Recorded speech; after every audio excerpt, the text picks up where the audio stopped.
हमको क्वेश्चन दिया है, prove that the set of rational numbers of the form m upon 2 के power n where m and n are integers is a group under addition. ठीक है, हमको सिर्फ इतना चेक करना है कि अगर कोई भी एक रैशनल नंबर है जो m अपॉन 2 के पावर n के फॉर्म में दिया गया है, जहाँ पे m और n क्या है, इंटीजर्स है, तो ये हमारा with respect to operation addition एक ग्रुप है। ये बात हमको क्या करना है, प्रूफ करना है। ठीक है, m अपॉन 2 के पावर n। तो पहले क्या करते हैं, ग्रुप के चार इंपॉर्टेंट प्रॉपर्टीज होते हैं। पहली प्रॉपर्टी की बात करते हैं। पहला प्रॉपर्टी क्या होता है, क्लोजर प्रॉपर्टी। ठीक है, कि जो आप ऑपरेशन कर रहे हो वो ऑपरेशन भी उसी सेट के अंदर से आना चाहिए जिस सेट की आप बात कर रहे हो। ठीक है, तो हम किस सेट की बात कर रहे हैं, हम m अपॉन 2 के पावर n सेट की बात कर रहे हैं और ऑपरेशन एडिशन क्या कर रहे हैं। ठीक है, तो मान लेते हैं, हम क्या कर देते हैं, ये जो m अपॉन 2 के पावर n है इसको कुछ a से डिनोट कर देते हैं। ठीक है, तो हम क्या बोलते हैं, मान लेते हैं लेट ए और बी कोई दो एलिमेंट है, A1 B1 कर लो,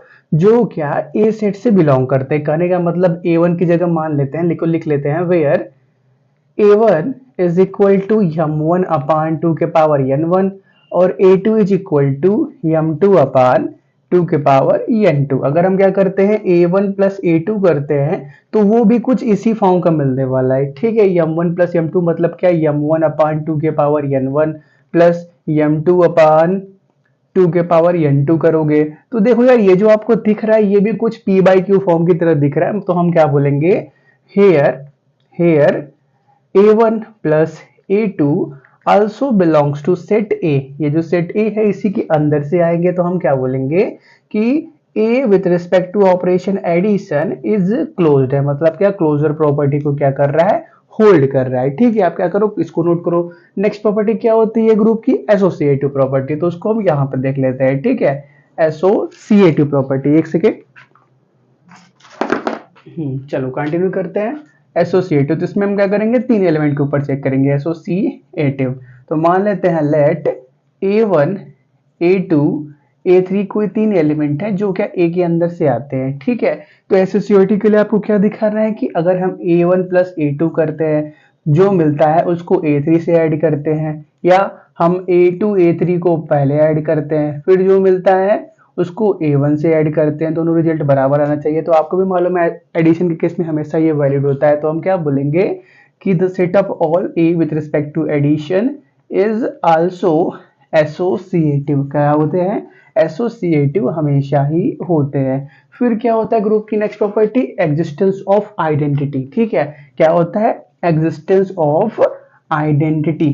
ठीक है, तो हम क्या करते हैं, एक ऐसा आइडेंटिटी एलिमेंट मान लेते हैं जो इसी ए सेट के अंदर से आता है। ठीक है, तो पहले आइडेंटिटी का डेफिनेशन क्या होता है, लेट ई कोई एक एलिमेंट है जो क्या ए के अंदर से आ रहा है, ये जो ई एलिमेंट है वो भी इसी फॉर्म का होना चाहिए। ठीक है, पी बाई क्यू फॉर्म का होना चाहिए। जैसे देखो, कुछ भी हो जाए, 1/2 हो जाए, 2/1 हो जाए, 3/1, मतलब सभी पी बाई क्यू फॉर्म के दिख रहे हैं। ठीक है, तो ये इसी तरह का होना चाहिए और इस तरह से होना चाहिए कि सच दैट अगर हम क्या करते हैं, इस ई को किसी भी एक ए के एलिमेंट के साथ अप्लाई करते हैं, मान लेते हैं हमने ई को A1 के साथ ऐड किया तो हमको A1 ही मिल जाए। क्या मिल जाए, हमको A1 ही मिल जाए। या आप उल्टे डायरेक्शन में भी सोच सकते हो, हम क्या करें, अगर A1 के साथ E को ऐड करें, उस सिचुएशन में भी हमको A1 मिले। अगर दोनों सिचुएशन में हमको A1 मिल रहा है तो हम क्या बोलेंगे, E is the identity element for A1, क्योंकि हम A1 पे चेक कर रहे हैं तो E क्या हो जाएगा, आइडेंटिटी एलिमेंट हो जाएगा A1 पे। ऐसे ही A2 का हम A2 के ऊपर चेक करेंगे, ऐसे ही A3 के ऊपर चेक करेंगे,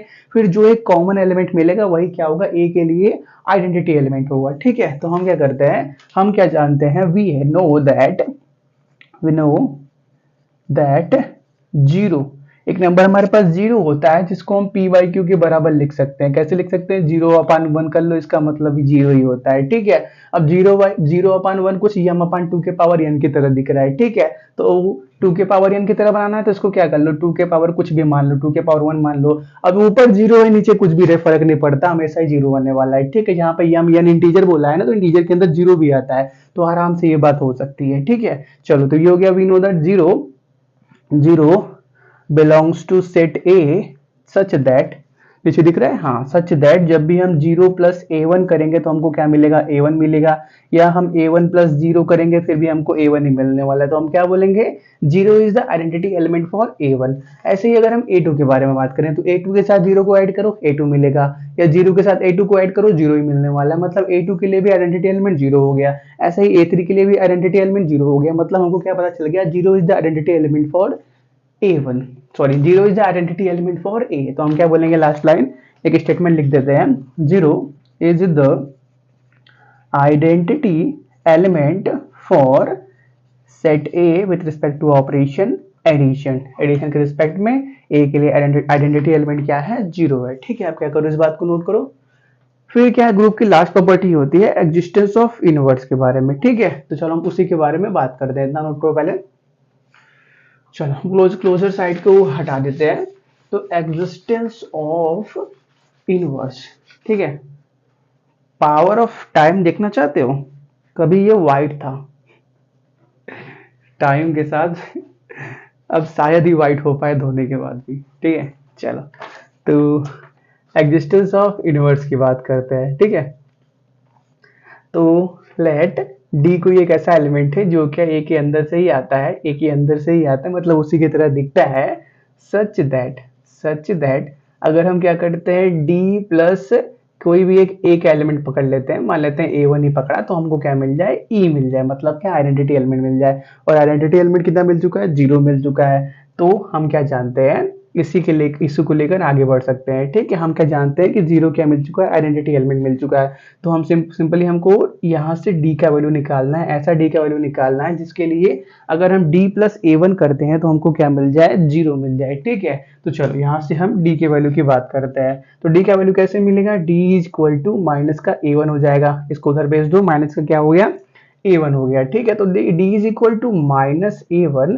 क्या हो गया, ऐसा लिखो आप, लाइट हो गया यार, रात में पसीना लगी रहती है ना तो ये लाइट हो जाता है, अगर पसीने के साथ मिक्स होके चल नहीं पाता ये। ठीक है, तो हम क्या बोलेंगे, माइनस का A1 इज द आइडेंटिटी नहीं, इनवर्स एलिमेंट फॉर A1, क्योंकि हमने A1 के ऊपर बात किया था तो A1 के लिए उसका इनवर्स एलिमेंट क्या है, माइनस का A1। ये बात कैसे क्लियर हुआ, हम चेक कर सकते हैं, कैसे चेक कर सकते हैं, हम यहाँ पे D is equal to minus A1 रख दें, क्योंकि हमने क्या देखा है कि A के लिए इनवर्स एलिमेंट क्या है, माइनस A है। तो अगर हम यहाँ पे माइनस A रखते हैं तो 0 आता है, मतलब बात सही चल रही है।